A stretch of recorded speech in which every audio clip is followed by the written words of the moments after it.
So magandang araw po sa lahat. So another topic po yung pag-uusapan po natin sa video po na ito. This time po is pag-uusapan po natin yung naging vlog po ng kapatid ni Krishna na si Sarah Jane. At ipinakita nga po niya yung update po sa ipinapagawang farmhouse po ni Krishna. So since si Krishna nga po is kasalukuyan nga po may sakit, di ba? And I believe that vlog was the day after lumabas po ni Krishna ng hospital. So hindi pa niya kaya or bawal pa po siyang maglakad-lakad or magpunta sa mainit baka kasi mabinat.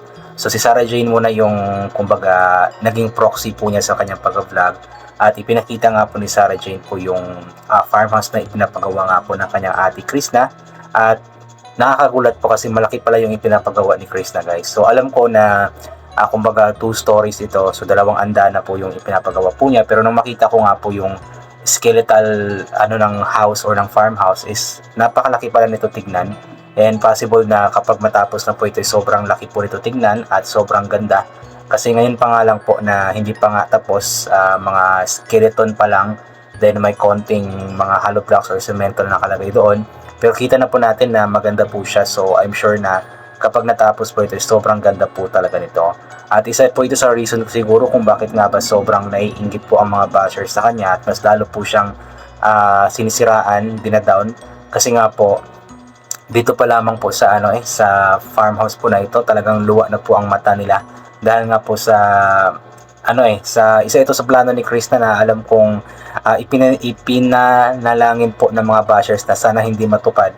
Pero talagang tinulungan si Krishna ng Panginoon kasi sabi nga po ng Biblia, di ba, na kung sino yung taong ibinabagsak o ibinababa ng kapwa-tao ay sila po yung itinataas ng Panginoon. At yun nga po ang nangyayari kay Krishna. Talagang iniaangat po siya ng ating Panginoon. At ito na nga po ang kanyang farmhouse na dati is pangarap lang, pero ngayon nga po is unti-unti na pong nagagawa. Unti-unti na pong natutupad at nagpapasalamat po tayo ng malaki sa lahat po ng mga taong naging daan para matupad po ni Krishna ang pangarap po na ito. So lagi nagpapasalamat si Krishna unang-una sa Panginoon kasi nga po ang Diyos naman po ang may plano sa lahat ng mga bagay po na ito. Pangalawa, hindi po siya magsasawang magpasalamat sa kay Pugong Biyahero dahil nga po nakilala siya sa social media dahil nga po kay Sir Paul. At yun nga, nakilala po natin siya dahil po sa pag-vlog po niya at unti-unti nga pong kumbaga umaayos po ang kanyang buhay po ngayon.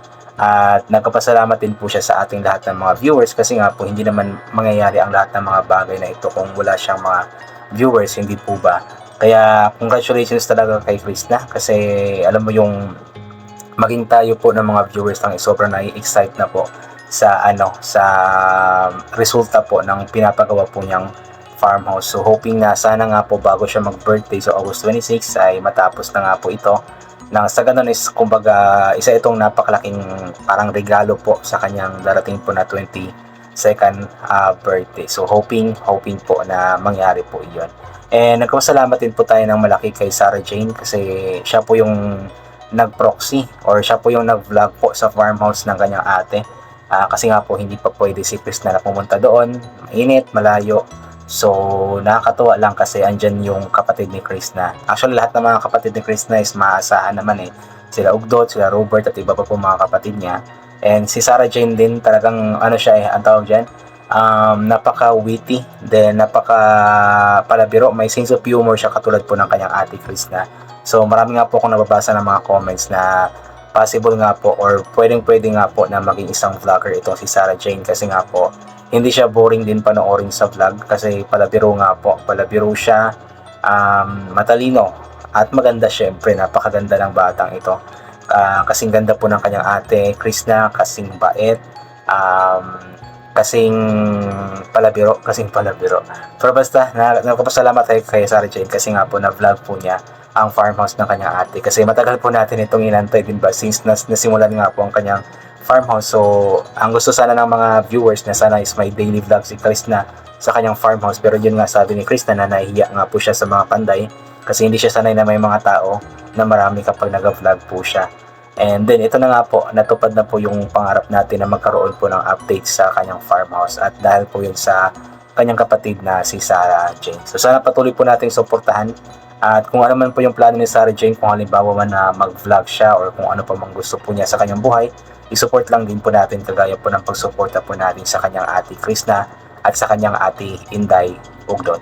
So ito po, basahin po natin yung ilan po sa mga komento. From Renato Belen, ang galing ni Sarah Jane mag-vlog din. Congratulations na Krishna, keep going na to move forward and succeed in life. Lipay gid ang nanay mo diri sa Iloilo na makita na unti-unti natutupad ang mga pangarap mo. Yan. Lahat po tayo sobrang saya po kasi unti-unti na nga pong natutupad ni Krishna ang mga pangarap po niya, especially itong farmhouse na isa rin po talaga sa pinaka-pangarap po niya para magkaroon po siya ng kanyang sariling tirahan, sariling bahay. At nagpasalamat po tayo kasi talagang unti-unti na pong nangyayari or natutupad po ang mga plano po niya sa kanyang buhay. At yun nga, magaling talaga mag-vlog si Sarah Jane. Pwedeng-pwede na po siyang mag-vlog. Len Buena Ubra, kaya pala may mga naiinggit sa'yo, malaki ang bahay mo at mukhang maganda pag natapos das mga alaga mo pa. Masaya kami sa mga achievements mo, kaya ipag-pray namin ang tagumpay mo babae. Thank you sa sister mo siya muna nag-sub sa vlog mo. Magaling na din siya mag-vlog at magaling siyang mag-Tagalog. Opo, matalino yan si Sarah Jane. Lahat naman po sila magkakapatid matatalino. Basta ang isang tao talaga kapag nakapag-aral talaga ng maayos, talagang matatalino, magaling mag-Tagalog, magaling mag-English. Ayan, diba sana all magaling mag-English. Anyway, yun nga po. Kaya nga po marami nag-i-English kay Krista. Kasi nga po, itong mga achievements niya sa kanyang buhay, maliban nga po yun sa farmhouse, ay pinakita rin po ni Sarah Jane yung mga alagang hayop ni Krista doon, yung mga kambing, mga manok, mga baboy. So yun pa lang, sobrang alam kong naiinggit na po yung mga bashers kasi sa murang edad ni Krista na 21 years old, di ba? Alam niyo po yung ang dami na po niyang naipundar, ang dami na po niyang achievement sa kanyang buhay. Gina Orbigo, so yan. Ganda ng design ng bahay mo, Langga. Happy ako sa nadating mo. Sana maging inspiration mo kami na nagmamahal sa iyo. Ayan. Alam niyo guys, yung mga ano po natin, yung mga positive comments po natin sa kanya ay nagbibigay po ito ng lakas ng loob, ng inspiration kay Krishna para magpatuloy po sa kanyang ginagawa. Kaya ipapatuloy rin po sana natin yung pagbigay po ng mga gandang comments para kay Krishna para kumbaga sa kabila ng mga pambabash sa kanya, kahit may mga bashers, pero at least mas marami naman po tayong mga nagmamahal po sa kanya at nagbibigay po ng magagandang comments po sa kanya. Philly D. Piangco, ayan, salamat sa pag-update ng farmhouse mo, Dai Chris. Galing din mag-vlog ni Dai Sara, magpagaling kang mabuti at iwasan ang mga bawal kainin para di na umulit. Love namin, mahusay family. And yun po, ipag-pray po natin na sana tuluyan na nga pong gumaling si Chris na alam ko na kahit okay na po siya ngayon kasi nga po nakalabas na ng hospital, so kailangan pa po niyang maka-recover. I mean, yung katawan po niya kailangan pa maka-recover. So sana is hoping doble. Sana is ano nga po, tuloy-tuloy po ang kanyang pagaling at hindi na sana siya muling magkasakit pa. Lolay Carms Mix Vlog, wow, nakatayo na ang farmhouse ni Inday Chris na malapit na. Sige lang Chris, mabuti ang Diyos at may awa. Huwag ka lang magbago at lalo kapang magsumikap sa pag-vlog. Hayaan mo yung mga bashers, wala silang magagawa. Dito lang kami nakasuporta sa iyo palagi. We love you at sa buong family mo. God bless po. Yan, nakakatuwa nga po na nakita po natin na nakatayo na nga po ang kanyang farmhouse. Dati, doon sa area po na yun is ano lamang po yun, di ba? Yung lumang bahay po nila na sira-sira na. Then naging bakante kasi tinanggal yung bahay. Then ngayon nakatayo na po yung kanyang pangarap nga po na bahay.